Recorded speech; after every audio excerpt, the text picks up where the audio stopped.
Pak Ansyad, tadi Anda mengatakan bahwa ada beberapa warga negara Indonesia yang berbaiat terhadap ISIS. Nah, ini punya datanya Pak, berapa banyak sebetulnya yang sudah melakukan itu?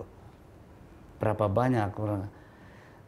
Jumlah pasti ini belum jelas, tapi kita hanya bisa melihat tokoh-tokoh, bahkan namanya sudah jelas. Siapa Pak? Ya, napi di Nusa Kambangan saja ada 24. Abu Bakar Basir, Aman Abdurrahman, itulah tokoh-tokoh ideolog yang top selama ini, yang dianggap pimpinan, amir bagi semua kelompok-kelompok teror di Indonesia. Mereka berbayat langsung. Sudah berbayat, bahkan ini baru hari ini saya dapat laporan dari staf itu yang sedang ke sana. Itu mereka akan menyerahkan itu bendera ISIS itu yang katanya dari Abu Bakar Basir, diserahkan kepada pegawai lapas itu. Dan mungkin mereka sudah tahu juga bahwa ada undang-undang yang bisa mencabut kewarganegaraannya itu. Artinya mereka yang berbaiat ini secara otomatis sudah, karena undang-undang itu menyatakan apa namanya, pencabutan kewarganegaraan atau bagaimana sebetulnya? Iya, tinggal sekarang tergantung instansi yang bersangkutan, yang berwenang untuk itu, mau menegakkan atau tidak. Undang-undangnya ada. Jelas itu memang? Jelas, itu jelas sekali. Dari Undang-Undang nomor 13 tahun, nomor 12 tahun 2006, Undang-Undang Kewarganegaraan Indonesia, pasal 23 huruf F. Warga negara Indonesia kehilangan kewarganegaraan bila yang bersangkutan dengan sukarela mengangkat sumpah atau janji setia kepada negara asing atau bagian dari negara itu. Itu jelas sekali kan? Artinya pada saat mereka berbaiat itu sudah masuk dalam kategori yang tadi? Iya. Tapi saya yakin mereka yang berbaiat ini tidak mengerti nih. Dan tidak menyadari. Tapi ya itu bukan alasan. Ya dalam satu negara, bila satu undang-undang itu sudah diumumkan di lembar negara, maka semua warga negara dianggap wajib tahu. Iya. Saya kira bisa bertahap dengan pemahaman bahwa mereka sebenarnya tidak menyadari. Kita sadarkan dulu. Pertama, ISIS itu apa? ISIS itu organisasi teror. Bukan perjuangan agama itu teror. Semua negara Arab mengutuk itu. Semua ulama kita mengutuk. Hampir semua ormas sudah mengutuk itu. Tahukah Anda ada konsekuensi karena ada undang-undang bisa dicabut kewarganegaraan? Apa tahu konsekuensi kalau dicabut kewarganegaraan? Contoh kecil saja, KTP Anda nggak punya. Anda harus bayar pajak orang asing di sini. Anda tidak bisa ngurus SIM.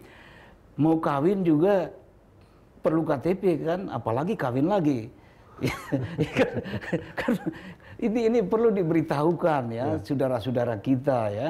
Saya kira mungkin bisa dianggap kita terlalu kejam ya, terlalu keras kalau langsung gitu ya. Ya oke.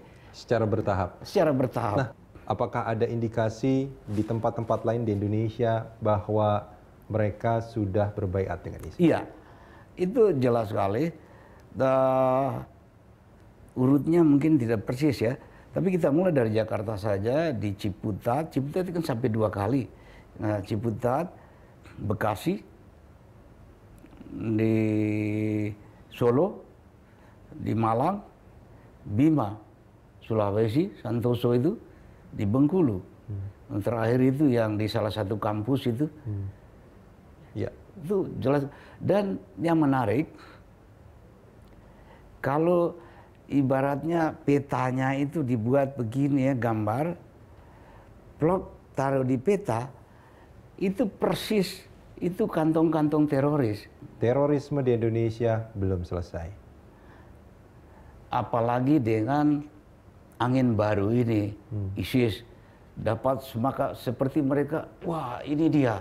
Dulu kita baru diam-diam tujuannya mendirikan itu, sekarang sudah ada. Maka otomatis mereka itu. Apakah mereka yang berbaiat dengan ISIS ini juga berpotensi atau mungkin sudah banyak ancaman juga bahwa juga mereka akan melakukan aksi di Indonesia? Oh ya, menurut saya itu pasti. Aksi teror? Iya, bukan akan, sekarang juga sudah melakukan. Ini yang tertangkap 2 bulan terakhir ini ada belasan itu pelaku-pelaku teror. Ya dari titik-titik ini nih, titik ini tertangkap paling tidak ada 2 orang itu jelas-jelas mau ke Syria, paspornya sudah siap, bekalnya sudah ada. Dan dari situ terbongkar bahwa ternyata 6 orang itu yang ditembak mati itu yang pelaku penembakan polisi itu, rangkaian penembakan polisi itu tujuannya untuk ke Syria. Ya, kita sudah pengalaman pahit kan, habis dari Afghanistan ya ke sini. Banyak warga negara Indonesia yang berlatih militer di sana dan terus pulang dengan keahlian militer dan melakukan aksi. Mereka melakukan aksi dan membentuk organisasi, merekrut banyak anak-anak muda kita yang sampai sekarang belum selesai. Baik, Pak Ansat, kita akan sambung ini di segmen berikut.